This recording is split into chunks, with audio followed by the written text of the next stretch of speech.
A fé é tratar as coisas que não são como se já fossem. É celebrar o milagre que ainda não aconteceu como se já tivesse acontecido. É já pensar no nome do bebê antes de poder engravidar. É você já celebrar aquilo que Deus prometeu que faria no futuro, mesmo enquanto isso ainda não esteja palpável para você no presente.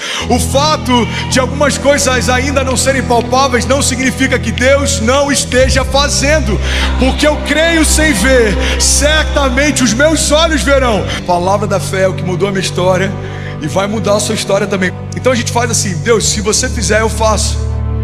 Mas as nossas promessas nada mais são do que uma expressão de falta de fé, porque a gente está dizendo: se você fizer, aí eu faço. A fé significa: Deus, porque eu sei que você já vai fazer, eu entrego, porque eu creio que o Senhor já moveu. Eu derramo, porque eu creio que o Senhor já abriu. Eu descanso. Alguém está comigo, pelo amor de Deus? A dinâmica da fé é tratar as coisas que não são como se já fossem. Qualquer coisa que fuja disso não é fé. Se você não está usando a sua fé para coisas impossíveis, você não está usando a sua fé. O otimismo pode te levar a lugares interessantes, mas só a fé pode te levar a lugares impossíveis. Quando você se move, mesmo antes de coisas naturais acontecerem, coisas sobrenaturais vão acontecer.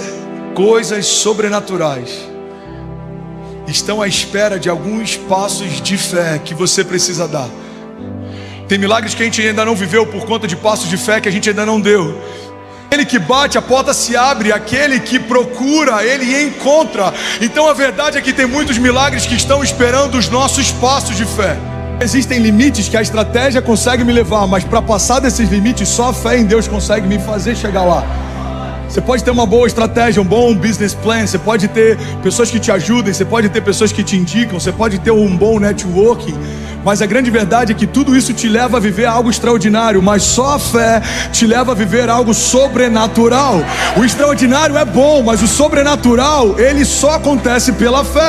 Impossibilidades para o homem natural são o final de uma estação. Impossibilidades para o sobrenatural são o início do novo de Deus. Então tem coisas que a gente olha como sendo uma impossibilidade. Na verdade, pelos olhos da fé, elas são um passaporte para um novo nível em Deus.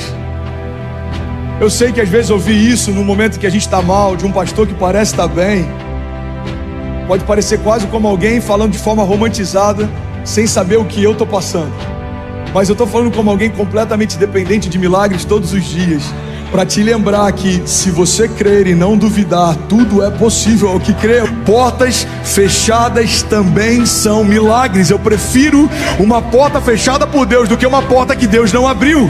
Para você viver a vida que sonha, você precisa abrir mão da vida que leva.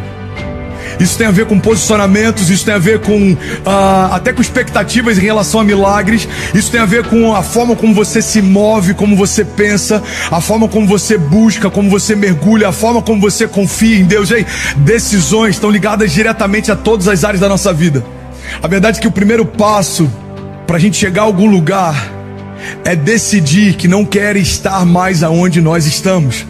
O poder da decisão está ligado justamente em você decidir não estar mais onde você está. O problema é que muitas vezes a gente reclama do que está vivendo, mas não se move para viver algo novo. A gente reclama do que está acontecendo, mas não se move para que aconteça algo novo. Grande verdade é que nem todo mundo que está caminhando em círculos percebe que está caminhando assim. As nossas decisões são uma expressão do estado em que o nosso coração está. Provérbios 4:23 diz: sobre tudo que se deve guardar, guarda o teu coração, porque dele procedem as fontes da vida. Emoções doentes geram decisões doentes. Emoções em desordem fazem com que a tua história entre em desordem. Sabe, a gente precisa aprender a lidar com emoções, a gente precisa aprender a lidar com o passado. Tem pessoas que não conseguem fluir, não conseguem enxergar o futuro que Deus preparou porque ainda estão acorrentados no passado. Esquecendo-me das coisas que ficaram para trás, eu avanço. Não tem a ver só com esquecer, mas você também precisa avançar. Tem gente que fala: não, eu já esqueci do que fizeram. Ok, mas você começou a avançar? Porque não tem a ver só com deixar o passado para trás, tem a ver com você começar a caminhar em direção ao futuro. Sabe, esquecer é uma decisão, mas avançar também. Você não precisa carregar tanto peso, irmão. Pode ser leve. A gente sabe que precisa mergulhar mais. A gente sabe que precisa confiar mais. A gente sabe que precisa descansar mais. Mas não é o que a gente sabe que muda a nossa história. É o que a gente faz com aquilo que a gente sabe. O que vai mudar a tua história não é o quanto você sabe, mas é o quanto você vive aquilo que você sabe. A gente pode optar por ficar sempre adiando decisões, ou a gente pode entender que todas as vezes que eu adio uma decisão, eu adio um milagre também. As nossas decisões definem o que a gente vai viver, irmão. Então para de colocar em outros a responsabilidade que é sua. Para de reclamar de decisões que você ainda não tomou. Para de reclamar de circunstâncias. Mas a economia está quebrando, e daí? Mas tem portas se fechando, e daí? Você só precisa de uma. Entenda isso, irmão. As circunstâncias não podem diminuir a nossa expectativa. Sabe, a gente passa por muitas coisas que não precisávamos passar. Tem muitas decisões erradas que a gente toma e no final a gente quer espiritualizar dizendo que são a vontade de Deus. A gente precisa entender, irmão, que as nossas decisões elas estão diretamente ligadas na construção da nossa história, do nosso destino.